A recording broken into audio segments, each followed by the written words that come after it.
What's up YouTube, Saf here on Super Saf TV, and in this video we're going to be looking at the key differences between the Google Pixel XL and the iPhone 7 Plus. Now to begin with, a quick apology for my voice. It might not be normal, and that is because I'm recovering from a flu, and I'm also a little bit overdosed on meds right now, so I might be a little bit high too, so disclaimer there. So a lot of you guys have asked me for this comparison, and we have the flagship from Google as well as the flagship from Apple. So we'll be putting these two head to head to see what the key differences are. Now starting off with the displays, we have 5.5-inch displays on both here. We do have different technologies, however. We have an LED backlit display on the iPhone 7 Plus. On the Pixel XL, it is an AMOLED display. Now this we'll have to see in more detail, but AMOLED displays are usually a little bit more vibrant, and I generally prefer the colors a little bit better on AMOLED displays. Might come down to your personal preference. One thing that the iPhone 7 Plus does have is 3D touch, so this is force touch. The display is sensitive to pressure, so you can push down harder on certain applications and things and get more options. This is something that's not available on the Pixel XL. Now in terms of resolution, however, the Pixel XL definitely gets the win with Quad HD resolution. So you've got 2560 by 1440, roughly about 534 ppi pixel density. The iPhone 7 Plus on the other hand only has 1080p. Now that's not bad in any way, but it gives you a pixel density of 401 ppi, so nowhere near as good as the Pixel XL. Goes with the name Pixel XL, doesn't it? And although at general viewing distances you're not going to be able to notice much of a difference, the Pixel XL is definitely going to excel in VR, and this is something that Google are really pushing as well. So if you're somebody who likes virtual reality, then the Google Pixel XL may be something that you want to consider. Now in terms of the size differences, the Pixel XL actually comes in smaller, both in terms of the height and width. Around 3.5 millimeters in terms of the height, around 2.2 millimeters in terms of the width, and it's roughly about 1.3 millimeters thicker. So you do have this size difference here. And the Pixel XL also comes in 20 grams lighter compared to the iPhone 7 Plus. So this is something that you're going to have to bear in mind, because the Pixel XL is generally going to be a little bit more compact at that same screen size. Now the build and design, both of these have a metal unibody, and both of them are premium. We've got different designs here, and that will come down to your personal preference. The iPhone 7 Plus comes in silver, gold, rose gold, as well as two new colors. We have the black, which I really like, and I've got here with me, or also the jet black, the shiny black that we have. The Pixel XL comes in silver, black, or blue, but blue is only available in US, so that is a bit of a shame if you are somebody who wants to go for that blue color. In either case, you can pick up a skin for either of these devices from our sponsor Dbrand. They provide some high quality skins which let you customize the look of your device, so you don't have to worry about what you get. You can change it as and when you like. I'm going to be leaving a link to them in the description below, so definitely do go ahead and check them out. Now one advantage that the 7 Plus does have is that it's IP67 water and dust resistant. This is not something that's available on the Pixel XL, nothing that they've advertised anyway. I'm sure some guys will be doing some tests with the Pixel XL as soon as it's released, and it may have some secret water resistance that's built in, but nothing official that we have here. Now in terms of the internals, the iPhone 7 Plus comes with Apple's A10 Fusion chip. This is a quad-core chip, and we also have 3GB of RAM. The Pixel XL actually comes with the Snapdragon 821. This is, I believe, the first device with the Snapdragon 821. Once again, this is also quad-core, but you have 4GB of RAM. Now in terms of speed and performance, we're going to have to do a detailed speed test between these two. The 7 Plus has been super fast in my experience, definitely one of the fastest devices out there. So it'll be interesting to see how the Pixel XL stacks up. Now for the storage versions, the iPhone 7 Plus comes with 32, 128 or 256GB options. Obviously you're going to be paying more for the larger options. With the Google Pixel XL, you have 32 or 128 gig. However, the Pixel XL does come with unlimited storage for backups online, and that is at full resolution. So even if you have videos at 4K, those will be backed up and you have unlimited storage. They've not said for how long, so I'm assuming it's forever, but I don't know. This has not been specified, so that is definitely good.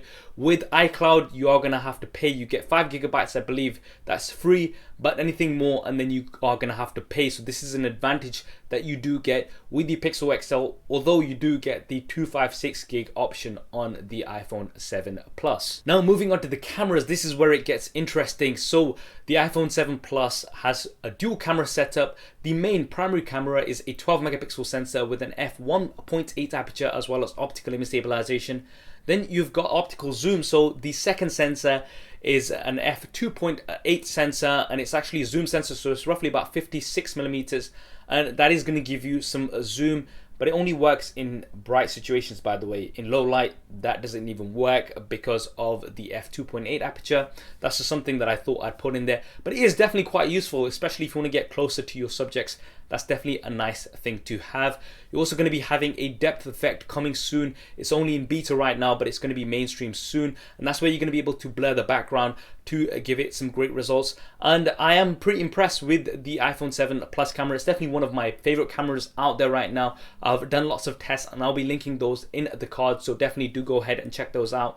Now with the Pixel XL, you have a 12.3 megapixel camera, and this has an f2.0 aperture, but it does have large pixels, and this is supposed to be working really well in low light. There's no mention of optical image stabilization, but you do have digital image stabilization. And DxOMark, the well-known website that does tests with lots of different smartphone cameras and your standard mainstream cameras as well, have rated the Pixel XL as the best smartphone camera out there. Now, I'd take that with a pinch of salt because I'd want to do real life tests, and I will be doing those super SAF style, and I know you guys want to see those. So if you want to see those, then hit that thumbs up button to let me know. Make sure you have subscribed. You want to see those, and make sure you've also switched on notifications, because as soon as the Pixel XL is in hand, we're going to be doing lots of tests with it, and you don't want to miss those out. Now in terms of video, you have 4K on both, which is absolutely great. You also have slow motion options, so 120 frames a second at 1080 and 240 frames a second at 720, so that's nice to see on both.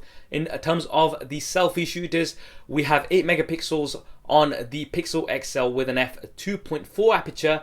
With the iPhone 7 Plus, you have 7 megapixels with an f2.0 aperture. Now once again, Google are saying that we have larger pixels on the Pixel XL, hence the name Pixel. So this should mean that we're going to be getting better low light images. Once again, this will have to be tested out super SAF style, so you know what to do. I'm not going to say it again. Now moving on to the operating systems, this is where it gets really interesting, because this is where we have stock on both. So we have iOS, the latest version of iOS 10.0.2, I believe my iPhone 7 Plus is on right now. And with the Pixel XL, you're going to be getting 7.1 Android, which is Nougat. So you're going to be getting the latest and greatest from both here.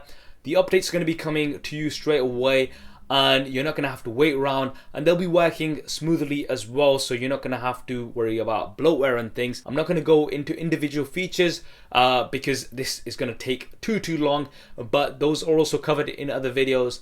However, it comes down to your personal preference. I think iOS is a bit more simple and straightforward, whereas Android does allow you more customization. Now in terms of the additional hardware features, we do have a fingerprint sensor on both devices. It's a touch sensor, so it's not a button on either of these. You've got it on the home button on the iPhone 7 Plus, and on the Pixel XL, it's actually the back. So this is a similar setup to what we had on the Nexus 6P. You've got Siri on the iPhone 7 Plus. You've got Google Assistant on the Pixel XL. Now, this is supposed to be very advanced, and it's supposed to be the next thing in AI. So definitely interested to check this out, and from what we're seeing, it is a lot more advanced compared to Siri, but we can do a more detailed comparison later on.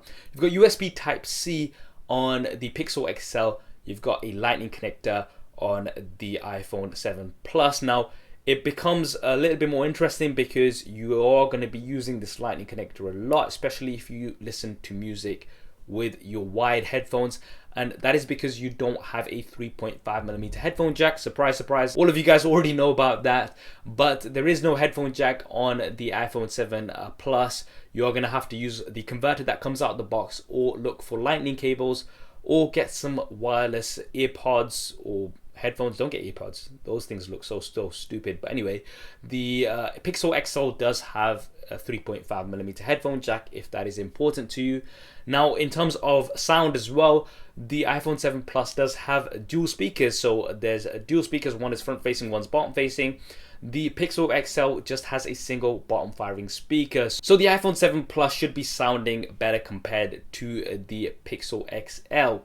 Now, in terms of the batteries, the Pixel XL actually comes with a larger battery. So you've got 3,450 milliamps versus 2,900 milliamps on the iPhone 7 Plus. You also get quick charging, so that does give it an advantage. The Pixel XL, you're going to be able to get a top up much quicker compared to that on the 7 Plus. Now, how long each of these lasts, we'll have to see. The iPhone 7 Plus, in my experience, has been very good. One of the best devices that I've used in terms of battery life. You can use it all day long, even if you are a heavy user. That's in my experience I've found. Now we'll have to see how well the Pixel XL does. One thing you do have to bear in mind is that you're pushing out more pixels on the Pixel XL.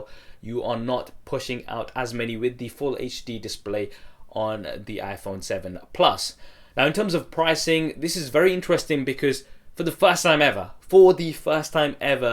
Google have actually matched the pricing of the iPhones. So you're going to be paying the same for the 32GB models and the same for the 128GB models. Obviously, with the 7 Plus, you do have the option of a 256GB model. This is very interesting to me because Google Nexus phones traditionally have been quite a bit cheaper, and that's been one of the selling points, that you go for one of the Nexus phones and you're going to be saving a bit of money. But now they're actually charging exactly the same price, which is a bit of a surprise, especially considering that the bump up from the Pixel to the Pixel XL doesn't seem too much. You're not getting a dual lens sensor or anything like you're getting with the iPhone 7 Plus compared to the iPhone 7, for example. So that's just something to bear in mind. You are going to be paying the same. Now with the iPhone 7 Plus, it's supposed to be available right now, but it's not because it's out of stock everywhere. So you can go ahead and pre-order this, and it's probably going to come in about 2 to 3 weeks time. Jet Black is completely out of stock, so that you are going to have to wait till, I believe, November sometime to actually get that. But the other colors you can pick up, but there is a bit of a delay. Now with the Pixel XL, release is supposed to be around 20th of October, so late October. My pre-order unit, they're saying, should be coming by 24th to 26th of October. So that's when the release is going to be, and you can pre-order it right now. So there we have it, the detailed comparison between the Google Pixel XL and the iPhone 7 Plus. Some interesting features from both here, and both offering some great things. Which one would you go for? Drop me a comment below and let me know your thoughts. This is Google versus Apple like it's never been before, so it's an interesting battle. As mentioned, once the Pixel XL is out in hand, I'm going to be doing some detailed tests with it. If you want to see that first, then make sure you have subscribed and make sure you also have switched on notifications. I hope you enjoyed this video and found it useful. If you did, then please do hit that thumbs up button for me. It really does help me out. Thanks for watching. This is Saf on Super Saf TV, and I'll see you next time. Man, that was not good on my throat. But anyway.